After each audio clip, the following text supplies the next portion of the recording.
Presiden Prabowo Subianto juga meminta aparat untuk menyelidiki dalang di balik kebakaran hutan dan lahan. 4 perusahaan diduga bertanggung jawab atas kebakaran yang terjadi di penjuru Kalimantan.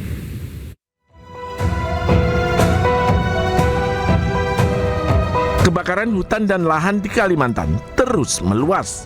Di Palangkaraya, kebakaran semakin mendekati rumah warga. Asap yang menyelimuti sejumlah kota di Kalimantan membuat warga alami gangguan pernapasan. Pemerintah pun langsung bergerak untuk mencari dalang di balik pembakaran kebakaran hutan. Hasilnya, 2 orang yang diduga sebagai pelaku pembakar lahan di Palangkaraya ditangkap polisi. Saat ini yang sedang kita lakukan melakukan pemadaman sekaligus juga melakukan penyelidikan investigasi terkait dengan peristiwa yang terjadi. Ini beberapa nama juga kita amankan. Sementara itu, dalam rapat koordinasi yang digelar di Kalimantan Barat, Presiden Prabowo Subianto meminta untuk menindak tegas seluruh pihak yang terlibat dalam kebakaran hutan. Saat ini, ada 4 korporasi di Kalimantan Barat yang diduga terlibat. Bila mana ditemukan ada tindak-tindak pidana yang memang melanggar dan menyebabkan terjadinya kebakaran, itu harus ditindak baik perorangan maupun korporasi-korporasi. Tadi dilaporkan ada 4 korporasi yang sedang dalam proses penyelidikannya. Nantinya, bila diputuskan bersalah, pemerintah akan mencabut izin perusahaan. Sementara bagi perorangan, sanksi pidana dengan maksimal 9 tahun penjara menanti pelaku pembakaran. Tim Liputan iNews melaporkan. Kebakaran hutan dan lahan juga terjadi di Nabire, Papua. Petugas gabungan TNI dan pemadam kebakaran langsung turun ke lokasi untuk memadamkan api. Kebakaran hutan dan lahan terjadi di sejumlah titik di wilayah Kabupaten Nabire, Papua Tengah. Besarnya api sempat membuat warga panik. Api pun merambat dengan cepat dan mendekati perumahan warga. Api juga sempat mendekati kawasan Bandara Nabire. Petugas pemadam kebakaran yang menerima laporan langsung menuju ke lokasi. Tak lama, pasukan TNI dari Batalion Teritorial Pembangunan 804 mengerahkan 70 anggotanya untuk membantu memadamkan api. Berdasarkan data BMKG, pada 20 hingga 21 Agustus 2026, ada 512 titik panas di Papua Tengah. Ada pemadaman di lokasi Jalan Baru, Paroki Atas, menuju SP. Di sinilah tempat yang terjadi pusat kebakaran di sini. Apinya banyak menuju ke kota. Di sepanjang kanan kiri jalan kita bisa saksikan kurang lebih sekitar 1 kilo terjadi kebakaran, termasuk di Paroki Jalan Bawah. Di tengah kepungan asap akibat kebakaran hutan dan lahan, warga Sampit, Kalimantan Tengah bertahan di rumah mereka. Para warga mulai terserang penyakit pernapasan akibat kepulan asap karhutla.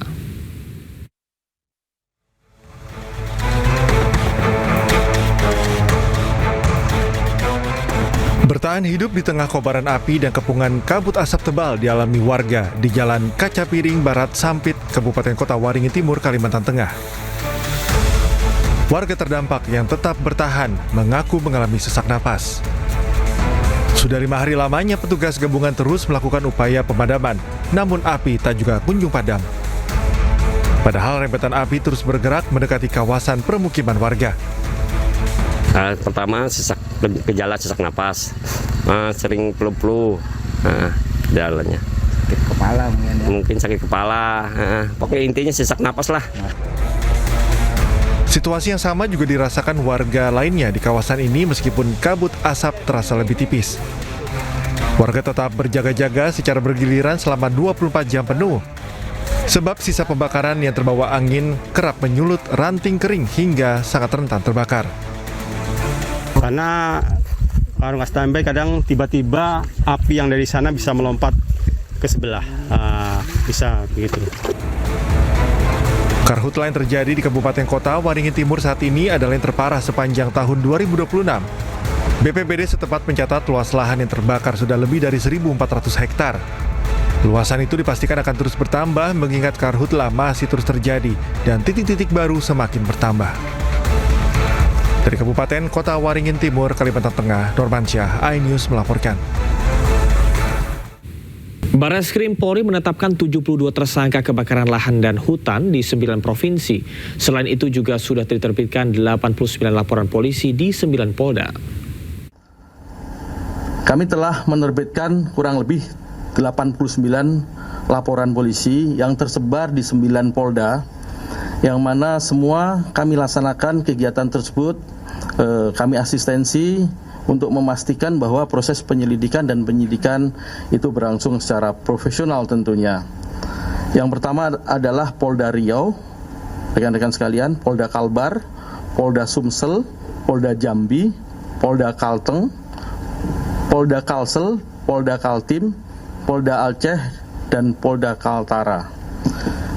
Ke-9 polda ini telah melaksanakan kegiatan proses penyelidikan dan penyidikan dengan jumlah tersangka kurang lebih yang sudah ditetapkan adalah 72 orang tersangka perorangan, yang mana proses penyelidikan dan penyidikan tersebut adalah melakukan penyelidikan dan penyidikan di titik-titik api yang terjadi di lapangan.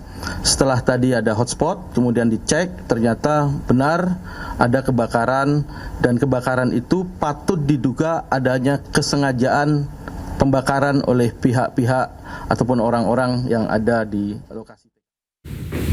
Menteri Dalam Negeri Tito Karnavian menerbitkan instruksi khusus kepada kepala daerah dalam rangka menekan angka kebakaran hutan dan lahan yang terjadi belakangan ini. Mendagri menegaskan larangan total bagi siapapun untuk membuka lahan dengan cara membakar.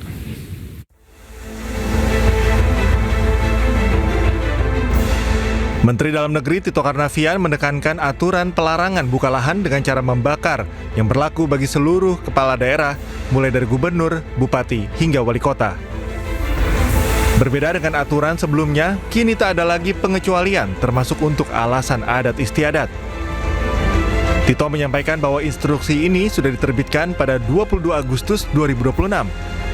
Instruksi ini juga selaras dengan instruksi yang dikeluarkan oleh Menteri Lingkungan Hidup.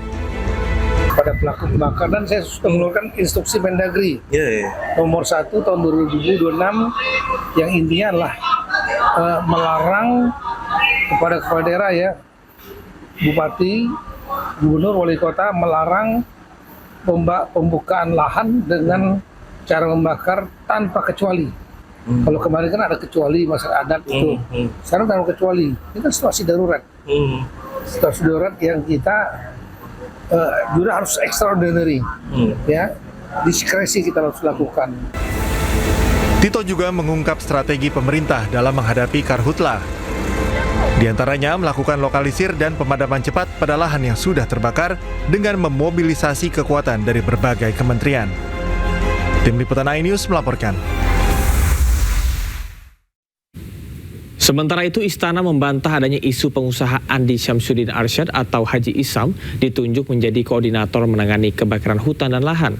Pemerintah memang meminta semua pihak membantu penanganan karhutla, namun tidak ada penunjukan khusus ke Haji Isam. Tidak ada. Tidak ada. Tidak benar itu. Tidak benar itu. Tidak benar. Jadi itu cuma Mas ya, isu aja ya Mas ya. Enggak, siapa yang mengembuskan isunya? Di media sosial itu kan sampai trending gitu, tapi ya memang nggak ada. Medsos kan banyak trending, tapi kan belum tentu itu yang benar itu loh jadi masalah. Oke, bahwa semua pihak diminta ikut membantu, ya.